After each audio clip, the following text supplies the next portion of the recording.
জিন্দগি একদমই অল্প বাপ, জীবন খুবই সামান্য। দেখতে দেখতে রাত কেটে যায়, দেখতে দেখতে দিন ফুরে যায়। কিন্তু ছোট্ট সেই শিশুকাল কিশোর যুবক হয়ে অল্প সময় পরে মৃত্যুর কোলে ঢলে যায়। হঠাৎ একদিন মৃত্যু এসে সব হিসাব কিতাব, সব প্ল্যান প্রোগ্রাম পরিকল্পনা ইচ্ছা আকাঙ্ক্ষা সবকিছু এসে মালাকুল মউত এসে ছিনায় নিয়ে আসে। দুনিয়ার জায়গাতেই থাইকা যায়। এই ব্যস্ততম দুনিয়া, সে এক মিনিট আমার মৃত্যুতে থামবে না।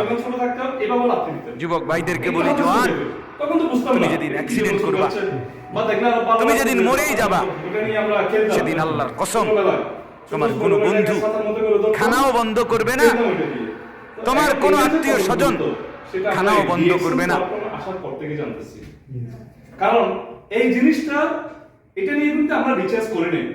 10 বছর গবেষণা করছে কে, রিচার্জ করছে কে? ডক্টর নীল, আমাদের কোম্পানির সিইও ডক্টর নীল সিউজিন। উনি 10 বছর গবেষণা করে মানুষের বডি নিয়ে কিভাবে মানুষ সুস্থ থাকতে পারে, যে মানুষ দিন দিন রোগী হচ্ছে, শুধু এই মাশরুমটা দিয়ে কোম্পানিটা তৈরি হয়েছে। এটার আগের নাম ছিল কি আরসি এবং সিএল, যেটা এখন বর্তমানে বাংলাদেশে আছে, অন্য জায়গায় আছে, তবে এটা মিডল ইস্টের জন্য একটাই একসাথে 70 গ্রামের একটা পাউডার, এটার মধ্যে সবকিছু। এটা মাশরুম পাউডার, এটা হচ্ছে কি পুরো শরীরকে যেন আমরা ক্লিন করতে পারি। এটার ব্যাপারে এসে জানতে পারলাম কি এটাতে 38,000 প্রজাতির মাশরুম আছে। আমরা কি এগুলো নিয়ে কি লেখাপড়া করছি, এগুলো নিয়ে কি আগে চিন্তা ভাবনা করছি? যেটার মধ্যে 38,000 জাতের প্রজাতির যে মাশরুম আছে, সেটা যদি আমাদেরকে আগে বলতো, যে জানার আগে, ডিএক্সএন কোম্পানিতে আসার আগে যদি আমরা শুনতাম, তাহলে বলতে এইসব নিয়ে চিন্তা করার সময় আমার কোথায়। কিন্তু দেখতেছি এটা ডিএক্সএন আসার পর থেকে এটা আমাদের কাছে জরুরি। তাহলে এই যে 38,000 জাতের মধ্যে কোন জাতটা আমরা খেতে পারি? আমরা তো এগুলো নিয়ে রিসার্চ করি না, আমরা কিভাবে জানবো যে কোন জাতটা খেতে পারি? এটা আমাদের সিইও করছেন, ক্লিয়ার করছেন। 36,000 জাতের মাশরুম হচ্ছে খুবই দূষিত, যেটা এমনকি মানুষ খাওয়ার পরে মৃত্যু হতে পারে। হয়ের মতের মালিক আল্লাহ তাআলা, কিন্তু স্বাস্থ্য ভালো রাখা, ভালো খারাপ নিয়ে চিন্তা ভাবনা করা, সেটা দায়িত্ব আমাদের। আমাদের এমন না যে আমি পচা খাবারকে করে বসে থাকবো, আমার পেট ব্যথা করতেছে, সেটার দায়িত্ব আল্লাহ তাআলা, তাই না?